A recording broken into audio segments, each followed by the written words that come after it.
Welcome, welcome, welcome. This is Common Ground, and I'm Jason Downs. Welcome to a place where we can all agree on the important stuff, like celebrating the people in our community who have persevered during the pandemic to take care of us and continue to do so, like our special guest today, Dr. Michael Cohen, infectious disease expert. We're going to welcome him a little bit later in the show. He's actually going to be vaccinated live on air. So that should be very interesting. You'll want to stick around for that. We also have our co-host, Lou Esbin, on today, as well as Patty O'Schwanky O'Schwazy in the studio with us. Heyo. As usual, Lou. So How great are you? to have you here as well. Happy New Year. Happy New Year. Happy New Year. Thank you for having me. Oh, it's a pleasure. Today is January 4th. And at the top of the year, I want to celebrate the First Amendment with the introduction of a new aspect of the show that I'm gonna start introducing, sort of like the "What the World Needs Now" segment. But I'm gonna call it the Artist's Almanac, or perhaps the new Almanac. I'm not quite sure yet, but anyway, it's to celebrate the freedom that we have to express ideas through speech and the press. And the purpose of this show is to create a common ground, a common language that brings us together to help tackle the obstacles that stand in the way of us relating to each other, to understanding each other. And what better way, as proven through the ages, than the written word? I'm taking some of my inspiration from the Writer's Almanac that used to air on NPR and featured a look back at authors and writers and poets and other artists who contributed to our society on this day in history, for instance, or in our case, this week in history. But I'd also like to take a step further into the future and feature artists who are contributing to a common language in the present. So we're going to start playing with that a little bit, and I know Lou, you love a good history, a good history. I do. Yes. So let's start with some fun things that happened this week in history. Starting in 1660, Samuel Pepys began his famous diary in which he chronicled life in London, including the Great Plague of 1664 to 1665 and the Great Fire of 1666. And this struck me, obviously, as, as very resonant to the past year. We had fires and we had plagues. So again, it's just important to look back and say, okay, this has happened before, and we've survived. January 1st, 1776, during the American Revolution, George Washington unveiled the Grand Union flag, the first national flag in America. And ironically, I don't know if you know this, Lou, but Betsy Ross was born on January 1st, obviously several years before 1776, but she was instrumental. She was born in Philadelphia, actually. How old was she? How old was she? Let me see. I think I have her birth date here. Not how old was she when she was born. How old was she No, I know when what she you mean. did the flag? I know what you mean. She was born in 1752, and this... Sure, she's 24. Yeah, she was 24. The ripe old age. Well, I think, something, that's interesting, if I can interrupt, because yeah. look at how many of the significant people in early American history, how young they were. Yes. There were so many. Yes. Were in their early and mid-20s. I mean, for goodness Not sake. like what we have today. Hamilton died at the age of, 33, something like that, when he was shot by Burr? I think so. Right? 36, maybe, something like that? Yep. And he was already considered sort of an elder statesman. But you're right. Right. And this goes to what we've been talking about quite a bit off and on, and that is, term limits, perhaps. I mean, we're looking at someone like Mitch McConnell, who is, wields a tremendous amount of power, and, coming from Alabama. And how long has he been in there, and is he truly... Kentucky. Sorry, Kentucky, thank you. And is he truly in touch with what's going on, and especially considering how much power he has over what gets passed and what affects our lives. So, Yeah. January 1, 1863 was also the day that President Abraham Lincoln signed the Emancipation Proclamation to free the slaves in the Oh, states. wow. Yeah, yeah, amazing. So almost 100 years later.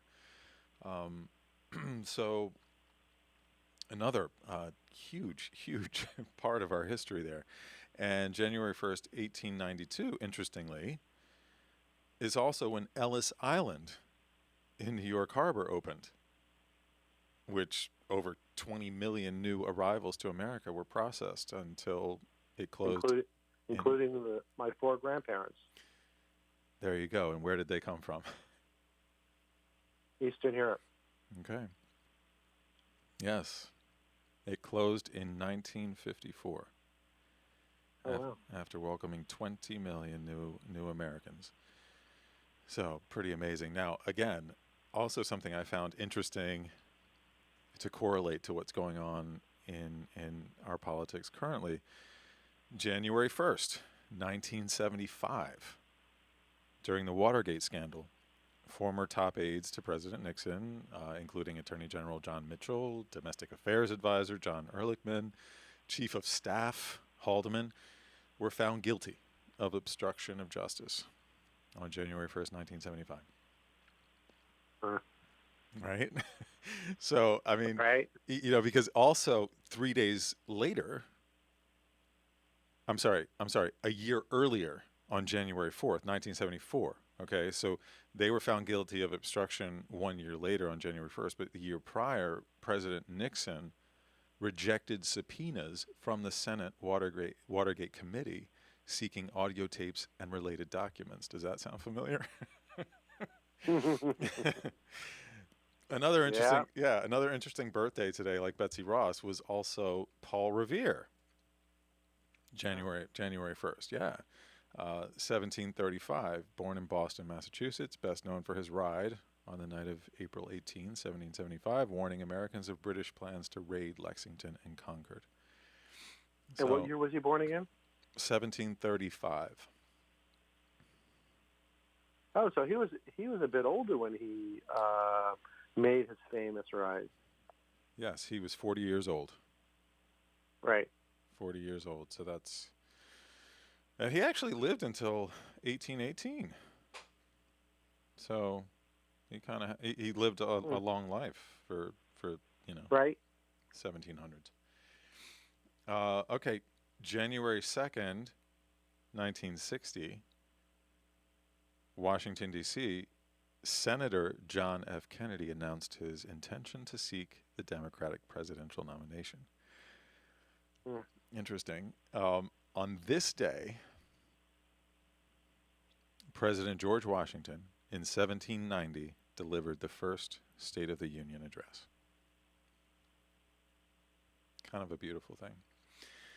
And what was the famous? That was his farewell address. Yes. He warned of foreign entanglements. Yes, another beautiful, beautiful speech, actually. But yes, that is famous. You've brought that up before. So why is that significant?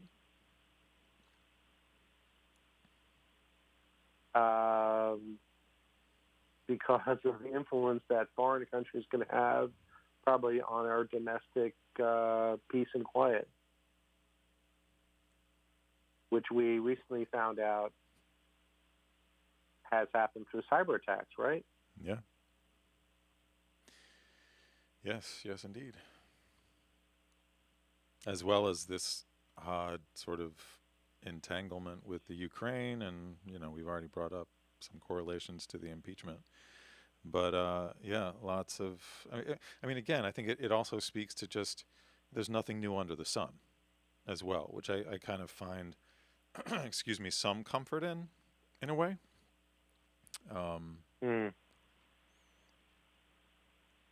I don't know. I mean, do you think I'm off there? Do you feel any? I mean, do you feel like this is new territory? No. Yeah. No, and it's I think goes to the old adage that those who don't study history are doomed to repeat it. Yeah, for sure. So I'm going to have, I mean, I know you heard me say that Dr. Michael Cohen's going to be on, which I think is, it's going to be really, really interesting. He's getting a vaccination today, a dose. He's a local infectious disease expert, and he's been working tirelessly the past year. So it'll be interesting to get an update from him. He's been on the show 2 or 3 times, and he has to kind of squeeze us in. So I'm going to have Patty reach out. I mean, do you think we should just try him and see if he's available yet, or do you want to take a break and try him? I could probably if you guys still have some more to talk about right now, I could give it a try right now, and then if Okay. not, we'll wait till the break in about 5 minutes or so. Sounds I'll great. go right now though.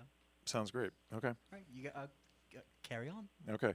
Well, so in sort of this theme today of the First Amendment and celebrating our freedom of speech and press, I kind of wanted to look at some great writers and poets of the day and of yesterday.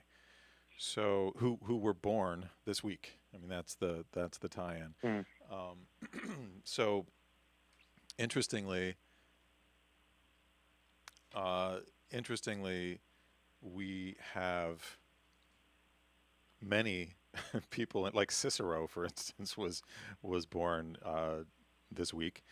We have Khalil Gibran, who I have enjoyed over the years. We have a more recent poet, which I'd love to read from. I think it's appropriate, especially as we get ready to speak to Dr. Michael Cohen. Her name is Kelly Russell Agodon. She was born in Seattle on January 9th, 1969. She's still very much alive and writing. She's written 5 books of poetry, including her latest, which is called Hourglass Museum. And this is taken from the Handbook for Emergency Situations, which I thought was appropriate. Okay. From the Handbook for Emergency Situations by Kelly Russell Agodon. When we were in love, I read you How to Survive If You Fall Through the Ice. You were determined not to listen. You plugged your ears when I read Face the Direction from Which You Came. You told me love could be confused with drowning. I said, use your elbows to lift yourself onto the edge of the hole. You never wanted to live that coldly. You moved close, drank peppermint tea. I read, reach out onto the solid ice as far as possible. You said our chances were slim. We lived in a temperate climate. What if you knew then that later we'd find reasons to dislike each other's sentences? How many times I'd look away when you wanted most to meet my glance? What if we knew the instructions, kick your feet as though you were swimming and pull yourself up, could be useful when we were breaking up, or later when we tried to reunite? How we should have listened. Once on the icy surface, stay flat, roll away from the hole.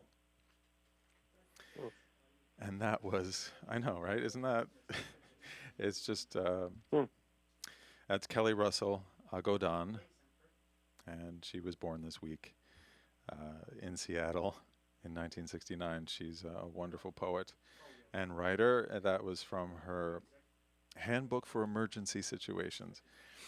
So, yeah, I mean, I just thought that was so beautifully appropriate for many, many different reasons.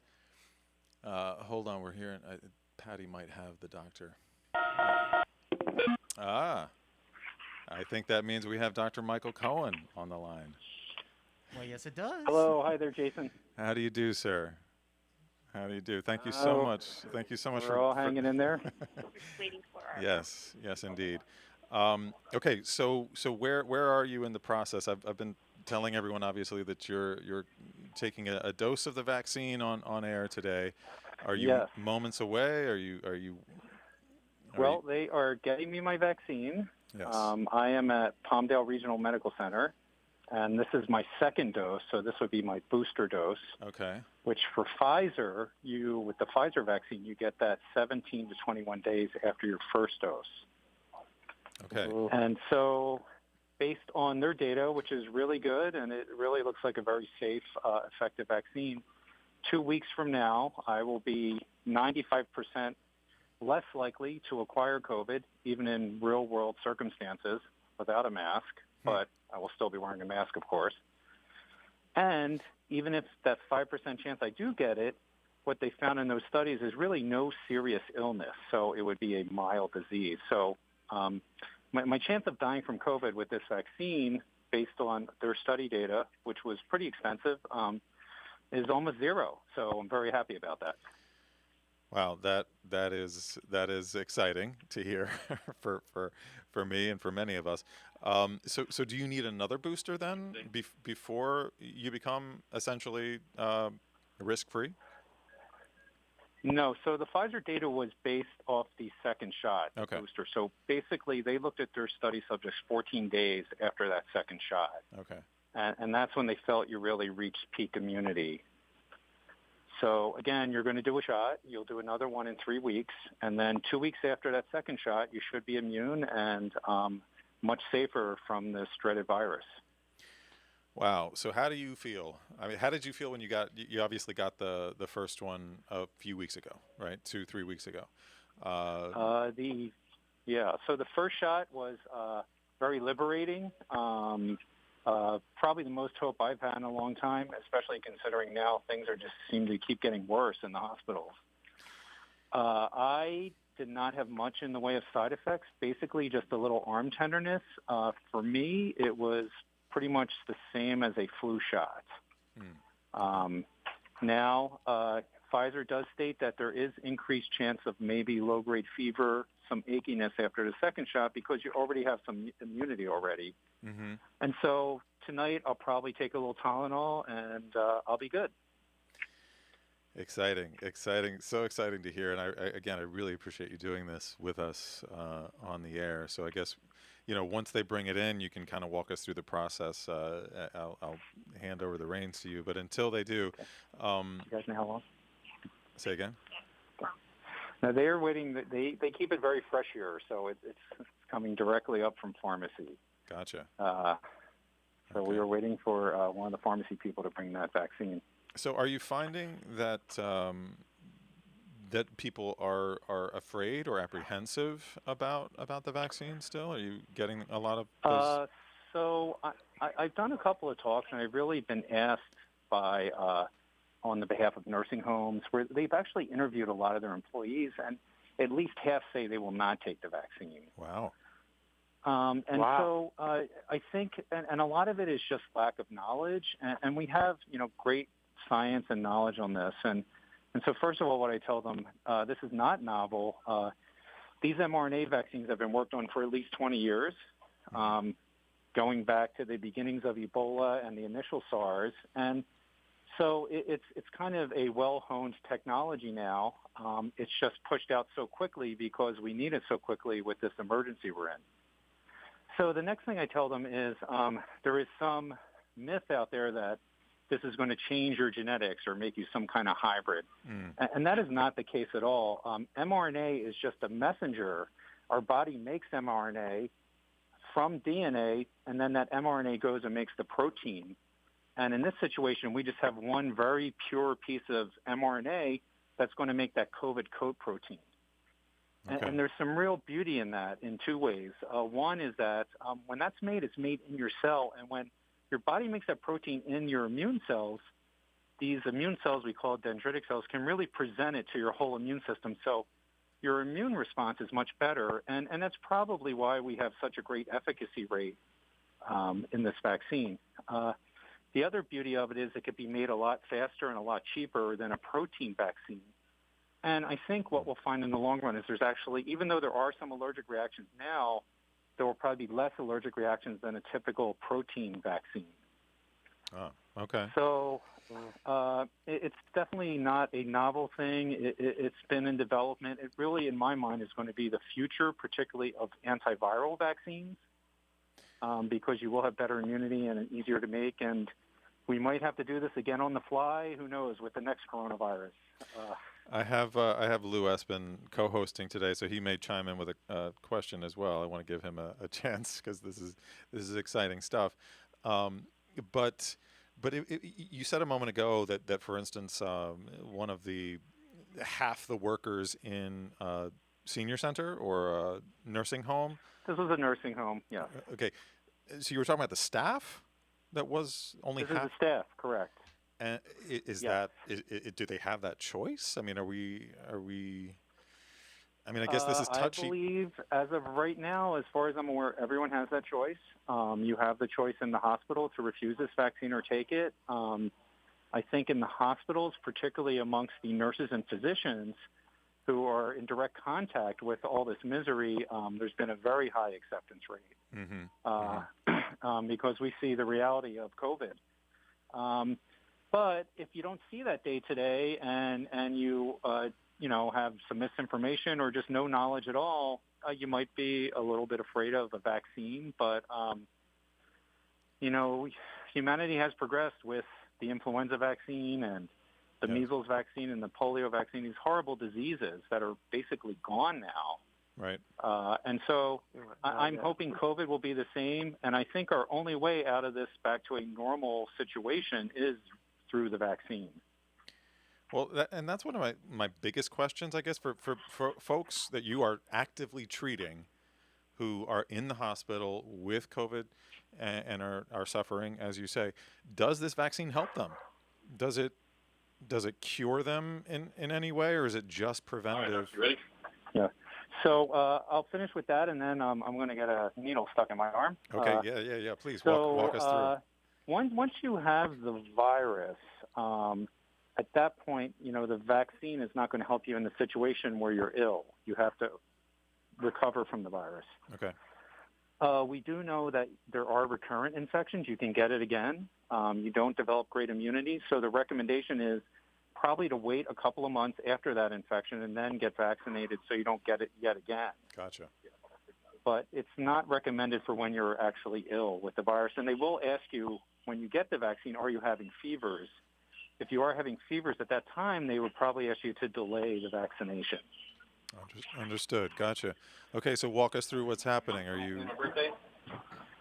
they? Okay. That's me, Michael Cohen. Okay, birthday? 1/14/67. Great. Any history of anaphylaxis in the And by the way, what's your name? Tyler. Tyler, you were on Common Ground with Jason Downs, which is a local radio program. All right. And thanks, they're Tyler. listen to me get vaccinated. Sounds great. Good awareness out there. I'm all for it. Okay. This is so cool. Thank you, Tyler, for. Jason says thank you. How are the vaccinations going here? They're going well. A little slower than we thought. How many would you say you've delivered thus far, Tyler? How many do you think you've delivered so far? Since the beginning, maybe personally myself, 150 maybe. 150. Yeah. Okay. All right, so we're all set. Okay. Left or right, don't put it. You? Does it matter if it was the arm prior or? Not. Okay, we'll go with the same arm.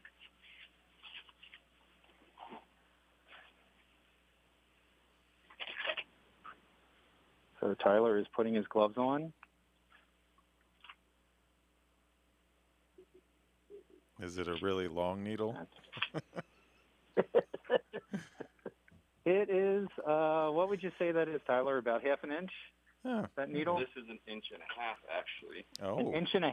Okay. Wow. Yes. And the reason it's 1.5 inches is Tyler tells me we want to get that in your muscle. It's an intramuscular injection. And okay, he's cleaning me off with alcohol. At least it's not like a rabies injection. And believe me, I am no fan of needles. And there it goes. And he is in there. And not too bad. A little pinch and all done. Wow, that was super fast. Oh. Yeah, that's a poke that's well worth it. Wow, so you are... 15 minutes for observation. Okay. That'll be it. You'll be on your way. Oh, okay. So they want me to hang for 15 minutes, make sure I don't have an allergic reaction, and then I'm good. Wow, okay, so we have you for a few more minutes Starting then. at 33, guys. Absolutely. Let me fill that out for you. Okay. Okay, thank you. Wow. So you These are now... This is the friendliest vaccination crew I have ever had. In Palmdale? Okay. Yes. So you are now officially on your way to being essentially 100% risk-free. So I'm completely vaccinated, and in 14 days from now is when Pfizer says I will have full immunity. Wow. Per their study, that was a 95% decrease in the rate of infection. And I believe that study was about 40,000 patients. And you got to remember, like a typical drug study is generally about 3,000 to 4,000 patients. So a lot of patients, Okay. Great number for a study. Of those people, after their second shot, after 14 days, 95%, and they really tried to select people that they knew would be out and about and Okay. not obeying social distance. Oh, interesting. Okay, good. About 95% showed no virus, did not have signs of the virus, they do not believe, they never tested positive. They were repeatedly testing these patients. 5% did become positive, but they had very mild disease. There was no hospitalizations, no severe disease with pneumonia. And in the placebo group where they did not get the vaccine, I believe there was about 300 instances of severe disease. And yes, and much more cases of COVID. Okay, so that's why they call it 95%, because that remaining 5% did, in fact. Yeah. So for every 100 patients on placebo who got COVID, 5 patients on vaccine got COVID. They were positive, but very mild symptoms, and they had very mild symptoms. So no one got severe disease, where quite a few got severe disease, and normally, as you would expect, in a non-vaccinated group. Okay. All right. So you got to remember, like a flu vaccine is generally during the year 80% reduction, maybe 90% if you're lucky. In the years we miss a strain, it's down to like 50%. So for a vaccination, that's a really good number, and that should be enough, if enough people do it, to just get this virus off our planet, hopefully. Hey, Doc, this is Lou Esbin. What about the variant that they've talked about that's come out of South Africa and the UK? What is Pfizer saying about the effectiveness of the vaccine? That is evolving knowledge. Pfizer so far has tested some of these variants. I don't believe they've tested. They're working on the English one now, and I don't believe they've tested the South African one. But the other variants they've tested, they said the vaccine works. I'm not exactly sure how they tested, if it's with another human trial or it's probably animals, which would be quicker. And they believe that their vaccine will protect you from the English variant, but they are checking it to be sure. So they feel that all these variants will be covered, but they also do check them to make sure it hasn't changed so much that the vaccine doesn't work anymore. Okay, let us take a quick break, and hopefully Dr. Michael Cohen can stick with us since he's there under observation after getting his second dose of the vaccine. So stay with us just a few more minutes if you can, Doctor, and we'll be right back. Sure. Right here on KHTS Common Ground. We'll see you in a moment. 98.1 FM and AM 1220. Santa Clarita, bedbugs are taking over our city. They've invaded our homes, our businesses, and most importantly, our sleep. If you have suspicious bites that appear nightly, or have a bug that you need ID'd, your best option is to make one call to All Pro. We offer a 100% guarantee that your bedbug issues will be solved with heat in one treatment. No need to tent or spray your house with chemicals. Heat is all you need. Call 661-298-2200 or text me a bug picture to 661-645-0540. It's time to sleep tight again, STV. If your mortgage is $765,000 or more, you've probably been frustrated by all the advertising with extremely low mortgage rates. Because when you called your bank or one of those companies doing the advertising, hoping to refi at a low 30-year fixed rate, you found out those low rates were not available to you because you have a jumbo mortgage that exceeds their conforming limit. Well, Owning has great news. Now you have the opportunity to refinance and save money like everyone else. Today, Owning is offering refis up to $2 million at a 30-year fixed 2.75% rate and APR with no closing costs. No points, escrow costs, title fees, nothing. So call 8555-OWNING or go to owning.com. Owning Corporation, Equal Housing Lender. Rate assumes tax and insurance in pounds. Licensed by the Department of Financial Protection and Innovation under the California Residential Mortgage Lending Act. NMLS 1797976. Call 833-852-6464 for terms and conditions. Jumbo 30-year fixed money at 2.75% rate and APR with no closing costs. Reeves Complete Auto Center is open to handle service and repairs for your vehicle. With a 2-year, 24,000-mile parts and labor warranty, Dave Reeves and his team have been exceeding their customers' expectations for decades. Reeves Complete Auto Center is here for you on Soledad and Ruther. ReevesService.com. Reeves Complete Auto Center, caring about Santa Clarita and you. Mina Cooper is a realtor, focusing on trust, probate, divorce real estate matters, and more. She's published books on inherited and divorced properties, and she's got 20 years experience serving areas from Santa Barbara County down to San Diego County, making your real estate transactions real. Tune in to Listed by Mina every Tuesday at 2 p.m. for great perks, special guests, and surprises.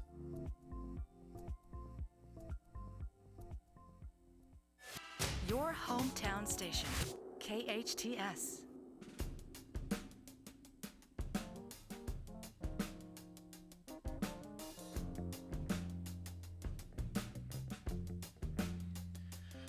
Welcome back. Welcome back. This is Jason Downs. You're listening to Common Ground. We've been speaking with Lou Esbin, co-host, and Dr. Michael Cohen, who is currently in Palmdale. What's it called? Palmdale Hospital? Doctor? Palmdale Regional Medical Center. Thank you. Receiving his second dose of the COVID-19 vaccine. Yes. And so the other thing people need to be aware of is I did not do my first dose here. You can do your first and second dose wherever you like. This has to be the same vaccine. So if you do Pfizer, you do your second shot with Pfizer. If you do Moderna, you do your second shot with Moderna. Okay. Yeah, good to know. I mean, it was such an interesting process. Again, thank you for allowing us to sort of take this journey with you. Tyler, who's the gentleman who administered the vaccine, he was saying that he kind of implied that he hadn't done enough. I mean, he personally administered 150 vaccines, and we keep hearing this, obviously, that in the U.S. about 4.2 million vaccine doses have been administered, but somehow we're behind. Do you agree? And if so, what's gumming up the works? I don't know as far as at the hospital level why it would be slow. Like I said, most of the physicians and nurses I know have gotten the vaccination. There were actually a lot of people who the past month have gotten COVID, and so they were probably planning for the vaccine, but they got the infection, so they have to wait. Gotcha. I have had a number of my office patients call and ask when they can get the vaccine and where they can get it, and I have no idea. And we have not received word. I know UCLA is working on getting it, Kaiser to administer in their clinics. And then basically I think that most people will have to go to either a CVS or Walgreens type pharmacy. Okay. And they will be administering there. Hopefully at some point if... Say again, Lou? At some point... Yes. Oh, go ahead. At some point, I would hope the hospitals could open up to, outside patients and start administering. I mean, we're not at that stage yet, though, either, right? I mean, we're right now. It's just caregivers and people at risk. Well, there are many countries now that have really good campaigns going with the public and getting people vaccinated. Okay. Again, at that level, you might want to talk to a state health or LA public health person to find out what the exact situation. The nursing homes, I believe, got their Moderna vaccines last week, and they are supposed to be administering the residents and the staff because, of course, they're the most vulnerable. Yeah. Lou, what were you going to ask? Well, a few things. So I know someone who lives in Scotland, and everyone in Great Britain got a number. She knows exactly. She has a number. She goes, this is the date I get it. This is the time I get it. Oh, interesting. You'd think that for this has been going on for 9 months. Okay, and I understand this is being administered at the state level, whatever. You would think that they would have figured out almost like a selective service system where, okay, this is going to be coming, and when it comes, this is where you are in line. And what you're telling me, Doc, is like the last 4 years, there was just no cohesive, coordinated effort in how this thing gets rolled out and who gets it and when they get it. I believe that's the way it's working out. We don't have public health basically making this their own job and vaccinating everyone in Los Angeles County. It's being done mainly through health institutions and private entities, as far as I'm aware. Well, you also touched on something. Unbelievable. Did you want to ask something else, Lou? Because I No, I just think it's unbelievable. Yes. That at this stage, with the technology we have and databases, that over the last 9 months they couldn't figure it out, and how you roll this out, and who gets it, and when they get it. And I just think it's completely irresponsible. Which goes to something that Dr. Cohen mentioned during the break, and that is that has to do with the healthcare system being overwhelmed. And so I'm curious about that. I wanted to ask you a little more about that. So, for instance, over the last month, more than 100,000 people in this country have been in the hospital battling COVID-19 every single day, as you pointed out earlier. So, I know you're exhausted. I know the doctors and nurses are Well, worse than that, close to that many have died. Right. Which is that's horrific. Unconscionable. So the death rate has accelerated. Predictions now are easily 400,000 to 500,000 by April dead in the United States. And this is while the vaccine is being rolled out. So correct. If infection rates get worse, I mean, so that's if they stay the same, correct? But if they get worse, I mean, what do you see happening? I mean, you're there on the front lines, so some doctors are saying it's going to look like a total collapse of the healthcare system. Which, well, right now, something that we did not do in March, but most hospitals now are making plans to how do we distribute care when we don't have enough resources. And it will be a situation where you may have to select who gets a ventilator, who gets a room, who gets oxygen even. We're having shortages on oxygen now. So if it continues the growth rate, there's big problems for hospitals. And one of the sad sides of this pandemic that no one really talks about much is if you have a non-COVID illness, you actually seem to get much worse care. You're at risk of getting COVID in the hospital.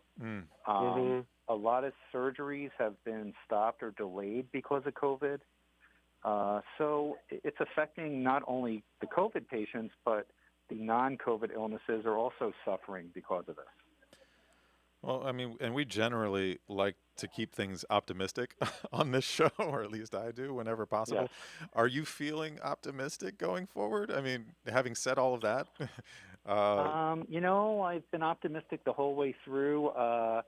My optimism began to fade, I must say. It's been a very trying time for me. I've been in these rooms with COVID patients probably close to 2,000 times now, and getting to know these patients and then watching them be put on the ventilator and then eventually die is very draining. But with the vaccine and seeing the data and how I felt after the first shot, it really renewed my optimism. And if we could just really get it together, like you're both saying, and avoid the slowdowns and the bureaucracy, and also there is some greed involved with COVID. Someone might be making money. Just do it right and get it done, and we'll be done with this horrible pandemic. Dr. Michael Cohen, we thank you, we salute you, you and the other doctors and nurses who are putting their lives on the line every day. We cannot thank you enough, and always a pleasure to have you on the show. So we'll check back in with you. Tyler's giving me a thumbs up. Okay, perfect timing. I'm not dropping my blood pressure. I'm not convulsing, so I am out of here. All right. Thanks, Doc. All the best to you. Thank you so much, Dr. Michael Cohen. You too. Have a good one. All right, so that was exciting. That was very cool. Wow. I mean, and it's just so humbling, right? To speak to someone who is seeing the pain and suffering on a daily basis, because we are certainly shielded from that. So stick with us. We're going to be right back. Just a moment. I've got Lou Esbin. We're going to talk some more about what we just, I say witnessed, but heard. You're listening to Common Ground. No, we witnessed. We witnessed it. This is KHTS 98.1 FM and AM 1220. At College of the Canyons, we are an inclusive community, a family, a partner, a leader, a way forward, an open door, an affordable education, an opportunity for a different tomorrow. Spring classes begin in February. The time is now. The place is here. Enroll now. Canyons.edu/schedule.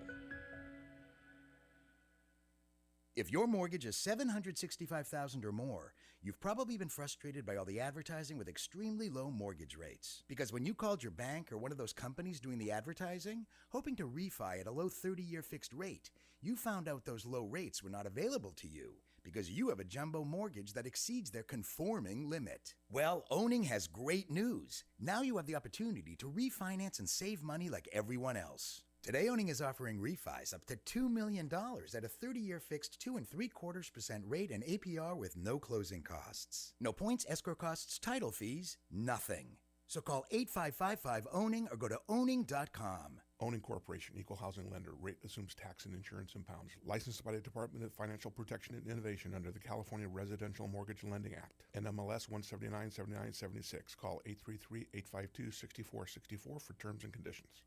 Jumbo 30-year fixed money at 2.75% rate and APR with no closing costs. When a person is diagnosed with a life-limiting illness, the patient and family may become overwhelmed with planning, emotions, questions, and fear. The Traditions Health Hour provides information and guidance to help them navigate through their end-of-life journey. Their goal is to help patients have the best quality of life possible while receiving the care they need in the place they want to be, home. Get your questions answered during the Traditions Health Hour, Wednesdays at noon, right here on KHTS, and live on Facebook at KHTS Radio. I listen to it all day, every day. Hometown, your hometown station.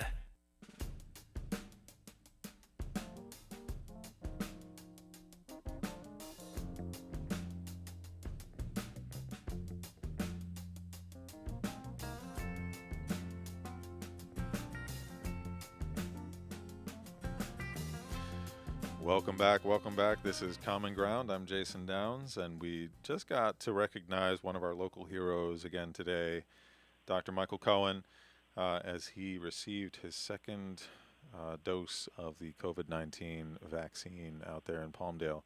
That was it was a really interesting experience, and Lou and I were just talking over the break. He was saying, as we went into the break, actually, we were talking about how, we're sort of shielded from the front line of defense, that someone like Dr. Cohen sees every day, the nurses and doctors who are actually dying, not just the patients that are dying.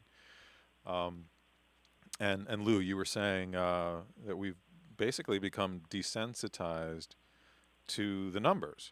They're right. They're just numbers at this point, and we all know this intellectually, but let's take a moment to really think about that. I mean, they're real people with families just like us. And you were saying that things might have been, could have been, would have been different if there had been a plan from the top down leading into this. Well, yeah, what I said was, let's accept for the fact that there was no centralized national policy on how to roll this out, and that it was deferred under federalism to the states. Where was the planning by the bureaucrats over the last 9 months to roll this out in a manner so that the populace knew when they could expect to be vaccinated? Where was that? And because there is nothing, why are those people still why are they still elected? Why are the bureaucrats still employed? Why? The question is why. They obviously have all failed the public trust. And that resonates. That we've talked about this. Oh, yeah. We've talked about this repeatedly, the failure of the public trust of the bureaucrats who are civil servants. They're all civil service union members, and of elected officials. There's no place for them any longer. And I think this just says that. They should resign. For God's sakes, resign. You're incompetent. You cannot lead. You have no leadership qualities. Yeah. No, I mean, you're talking just plain common sense. Yes. It's infuriating. Yes. It's infuriating that they, don't recognize that in themselves, which I can understand would be difficult. But it's also really hard for me to grasp that the constituents don't grasp it, and vote them out, essentially, like you just said. That seems really, really strange to me as well.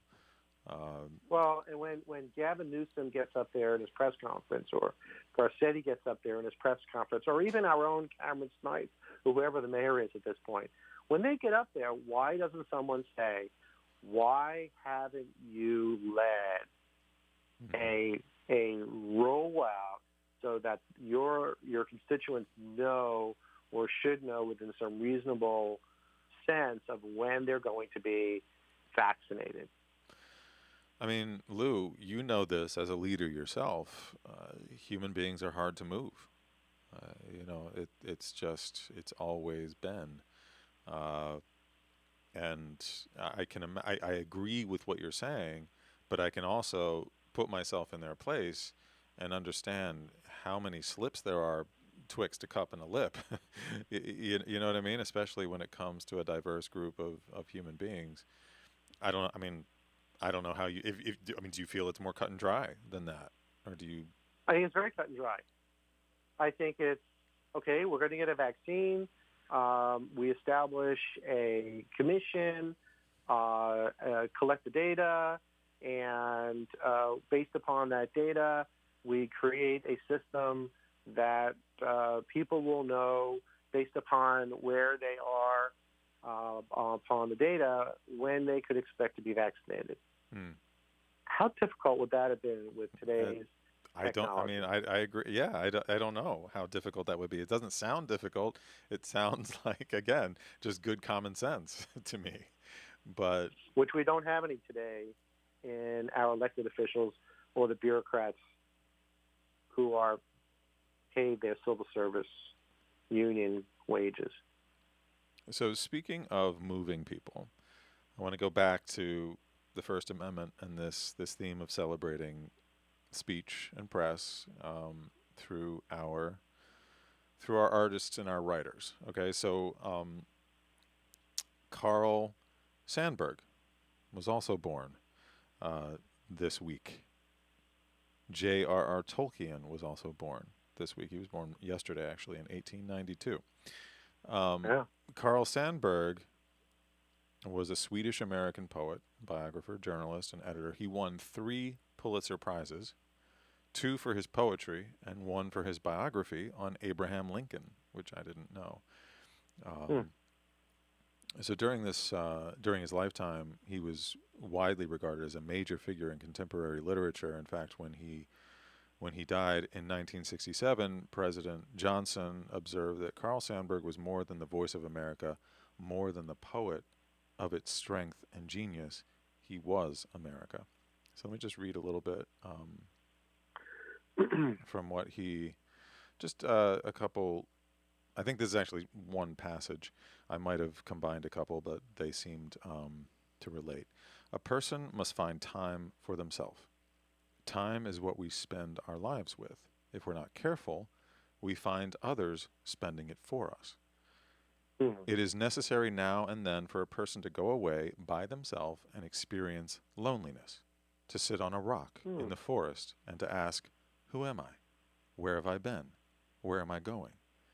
If one is not careful, one allows diversions to take up one's time, the stuff of life. Time is the coin of your life. It is the only coin you have, and only you can determine how it will be spent. Be careful lest you let other people spend it for you. Shakespeare, Leonardo da Vinci, Benjamin Franklin, Abraham Lincoln never saw a movie, heard a radio, or looked at television. They had loneliness and knew what to do with it. They were not afraid of being lonely because they knew that was when the creative mood in them would work. That's Carl Sandburg, born this week. So I just want to thank, as always, my wonderful sponsors, including my co-host here, Lou Esbin, EsbinLaw.com. When experience counts, you need to count on experience. EsbinLaw.com, 35 years serving this community. You can reach Lou today at EsbinLaw.com or by calling 661-254-5050. Another shout out to our wonderful sponsor, Denny & Company, LLP, certified public accountants. They make your life less taxing. Reach out to Matt Denny for all your accounting needs at DennyLLP.com or by calling 661-286-8860. And of course, the staff here at KHTS, the owners.